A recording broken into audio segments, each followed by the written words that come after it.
In this video, I thought we'd do a tour of all the flowers I'm growing in the garden. I'll try and keep it really brief, but there's lots. So I'll name, as far as I can remember, each flower and the purpose it is going to serve in the garden. So the three purposes I have are cottage garden flowers, so obviously just to make the garden look beautiful. The other purpose is cut flowers, and the final purpose is I'm growing dried flowers.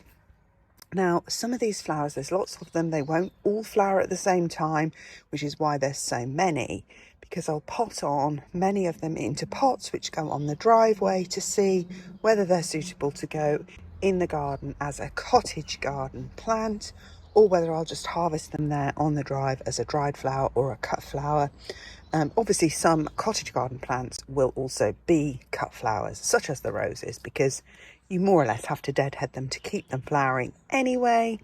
So let's just get into it. Right, so let's start obviously with the heated seed bed. What I've got on here are dahlias. So I've started dahlias just straight from their tubers. I've started some from seed. I've split the tubers and done cuttings, which are indoors. So I've also started the dahlias on the window ledge as cuttings, etc.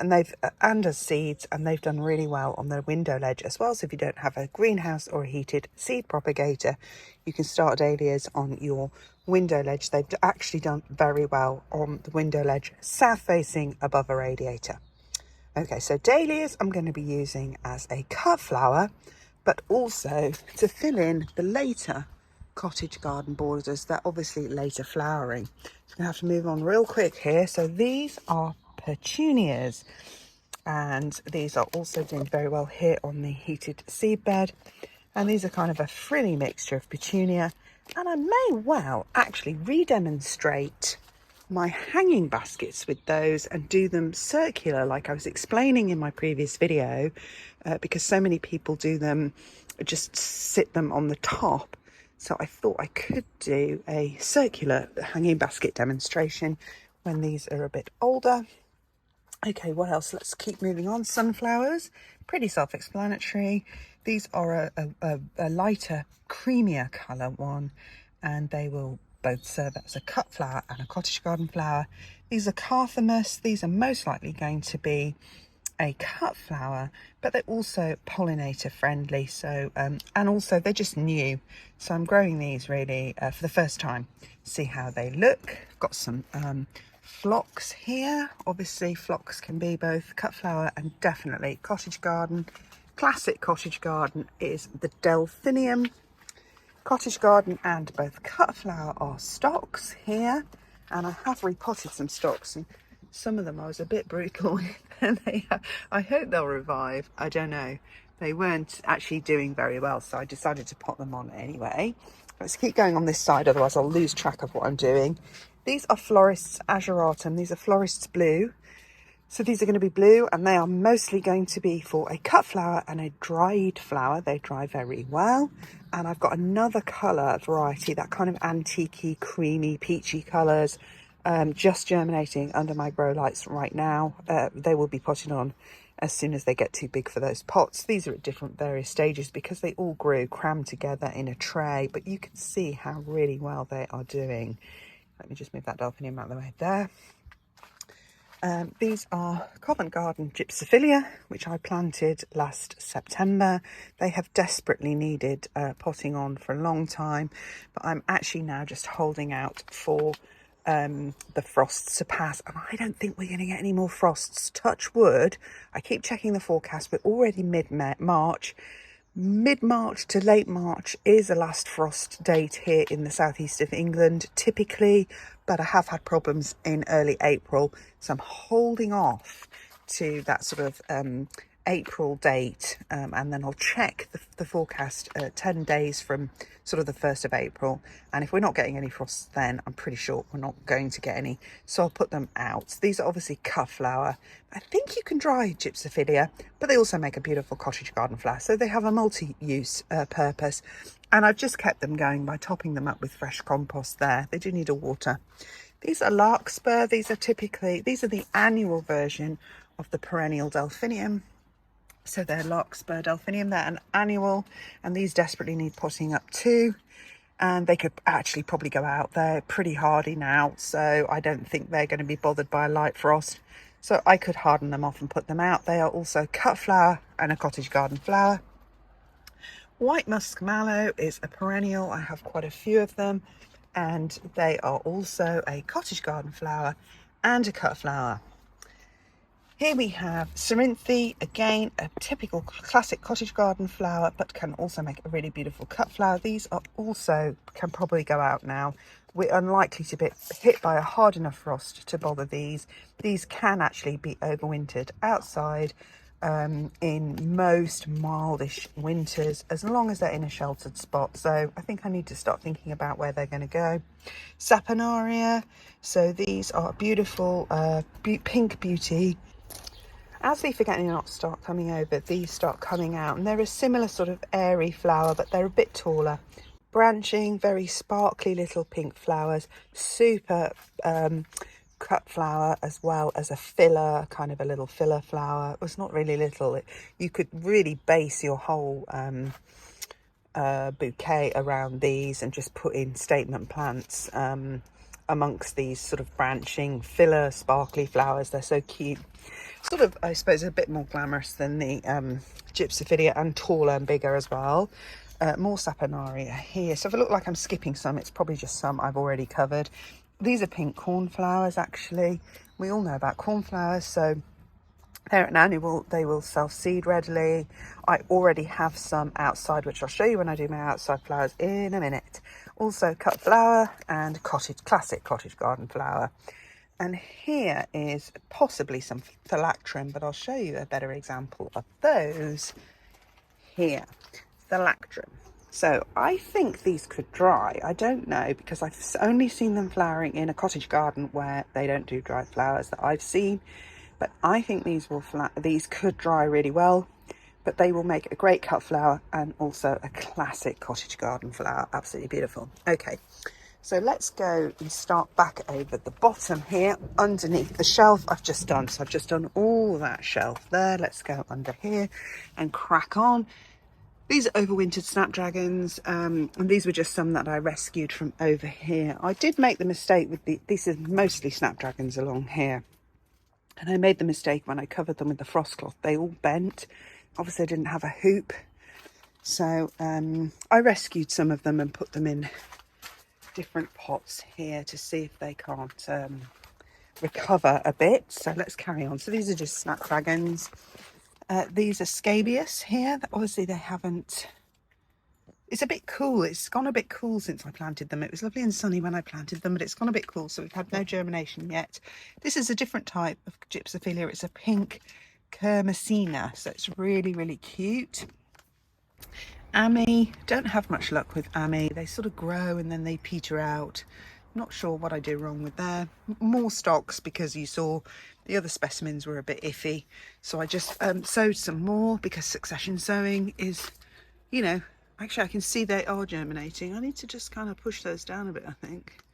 Touch the soil a bit better. Okay, under here, what do we have under here?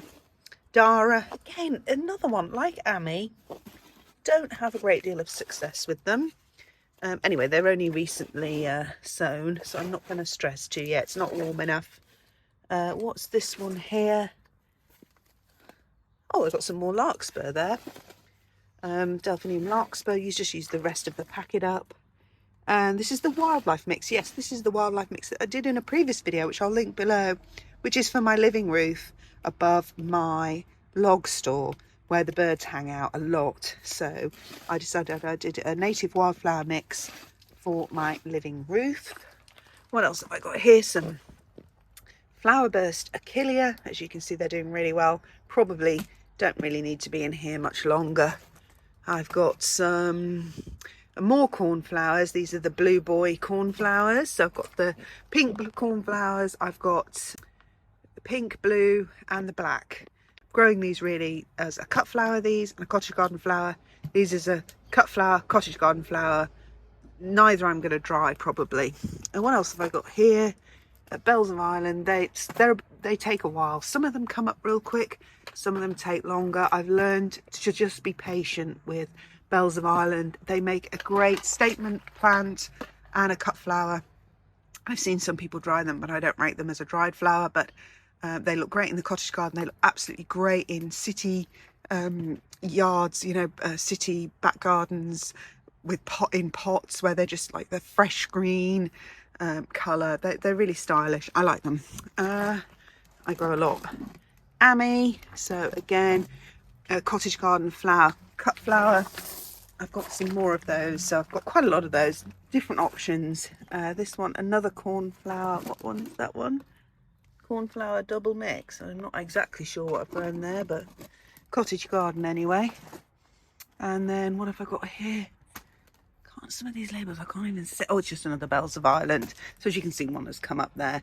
They come up, I tell you, when they are ready, and you cannot push them. And that is also bells of Ireland, but that isn't a bells of Ireland growing in there. I think it's a rogue poppy, more snapdragons. All right, let's crack on. We've covered the snapdragons in the border here, and the ones I've rescued here. This here are sunflowers. This was a whole sunflower head I found in the garden. I tipped it upside down in this pot so that the stalk was up here and the seeds were all in contact with the soil. And look at that. Crazy. These all started germinating in winter, and they're sunflowers. Wow. Stocks. These are the larger African marigolds. So in contrast to these, which I thought were larger marigolds, but actually ended up being little diddy ones, but which came to flower under my grow lights. So it just goes to show how powerful my grow lights are, because that is quite some task to get things to actually go to the point of flower or fruit under a light. Again, cottage garden, probably not going to use them as a cut flower. May use them as a cut flower. These are more likely I'm going to use in pots, and then stage them around the garden where I feel there just needs to be a blast of colour.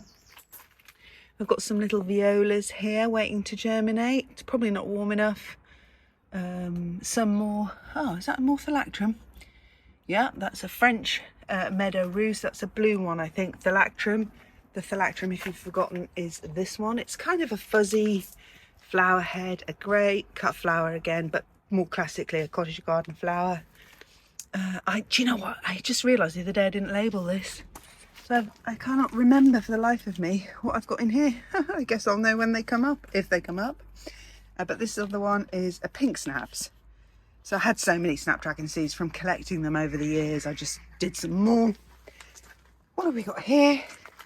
This is Gomphrena here. This needs potting up. That's a rogue ageratum or a poppy. I'm not actually sure. Is it a poppy or an ageratum? I think it's an ageratum that's just done really well. Just look how big that is there compared to these ones at the back of the greenhouse. So they could do maybe with moving out now. These are columbine, and I actually have more columbine here, which germinated on a heat mat under lights. So now they've come out here into the light because I could see they were leaning. Oh no, they were on a window ledge, sorry. They were on a cool north-facing window ledge just to get them going. And then they started leaning, so I've decided to bring them out into the greenhouse. Cottage garden plant, not so much a cut flower, but can also be a cut flower. Definitely won't be drying them though. Where are we up to? These are rudbeckia, which I just potted up last night, so some are sulking. They were all sown in a bottle, a little bit crammed together, so some I think definitely got damaged roots, but we'll see. There still seems to be some good results here. So these are rudbeckia, and we have rudbeckia Sahara, which I started a bit later, and then I knocked over, so they're kind of in a bit of a muddle in the bottom of there. In fact, doesn't need the lid on anymore there. These are the delphinium cuttings I took in a previous video, so do check that out if you want to increase your stock of delphiniums. And as you can see, they are still going well in there. And this one is my woodland native wildflower mix, which is either for my back border behind the trees, or another living roof, which is going to be predominantly in shade. Haven't decided yet, we'll see what comes up. And these are some of my indoor ranunculus, planted a little bit later than my outdoor ones, so strangely enough are behind my outdoor ones. You would think they would be ahead, but they're not. Okay, that's everything in the greenhouse. All right, so as not to make this too long, what I'll do is I'll do my other plants in a part 2. So my other plants include things I'm growing outside, on my grow shelf here, look, and things I'm growing indoors on the window ledge. So that's part 2.